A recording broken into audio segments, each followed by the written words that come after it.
presidency is winning and now winning bigger.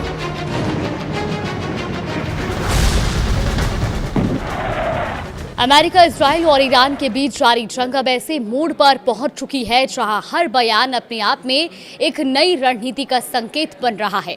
अब इसी बीच America के राष्ट्रपति डोनाल्ड ट्रंप ने 20 मिनट के अपने संबोधन में जो कहा, उसने सवाल को और गहरा कर दिया है कि क्या जंग अब खत्म होने वाली है या अब और तेज होने वाली है। नमस्कार, आप देख रहे हैं न्यूज़ 18 का डिजिटल प्लेटफॉर्म और मैं हूं आपके साथ जागृति खंतवाल। तो अपने संबोधन की शुरुआत में ही ट्रंप ने जीत का दावा करते हुए कहा कि पिछले 4 हफ्तों में हमारी सेना ने युद्ध के मैदान में तेज, निर्णायक और भारी जीत हासिल की है। ऐसी जीत जैसी बहुत कम लोगों ने पहले देखी होगी। उन्होंने ईरान की सैन्य ताकत को लगभग खत्म बताते हुए कहा कि आज की रात ईरान की नौसेना खत्म हो चुकी है और उनकी वायुसेना पूरी तरह बर्बाद हो गई है।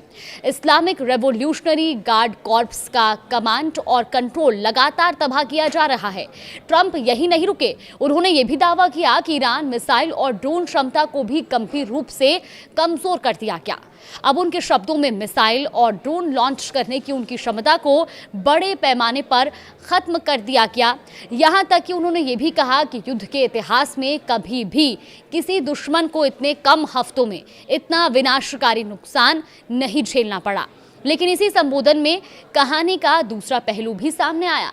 जहां एक तरफ ट्रंप जीत की तस्वीर पेश कर रहे थे, तो वहीं दूसरी तरफ उन्होंने साफ संकेत दिया कि जंग अभी खत्म नहीं होने वाली।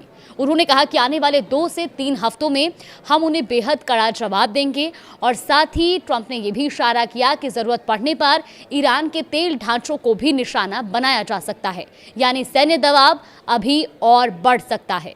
ट्रंप ने कूटनीति का जिक्र करते हुए कहा कि पर्दे के पीछे बातचीत जारी है और रास्ते अभी बंद नहीं हुए हैं, लेकिन इसके साथ ही उनका ये बयान भी अहम रहा कि हम काम पूरा करेंगे और बहुत तेजी से करेंगे।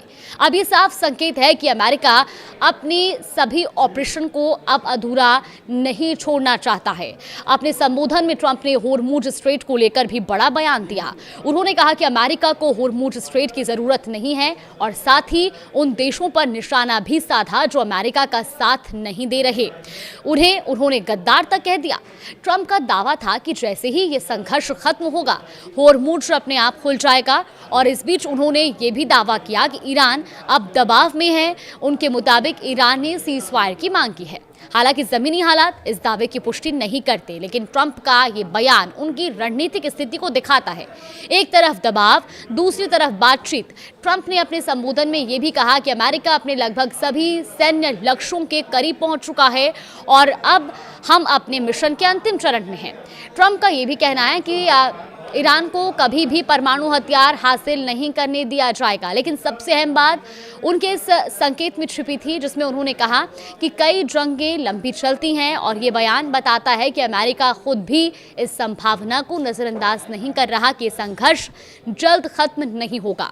मसलन ट्रंप का 20 मिनट का संबोधन एक साथ 2 तस्वीरें पेश करता है, एक तरफ जीत का दावा और दूसरी तरफ जंग जारी रहने का संकेत। और यही वजह है कि सवाल अभी भी है कि जंग खत्म हो चुकी है या जारी है, या जंग खत्म होने वाली है या अभी लंबी चलेगी। ये सवाल भी अभी बरकरार है।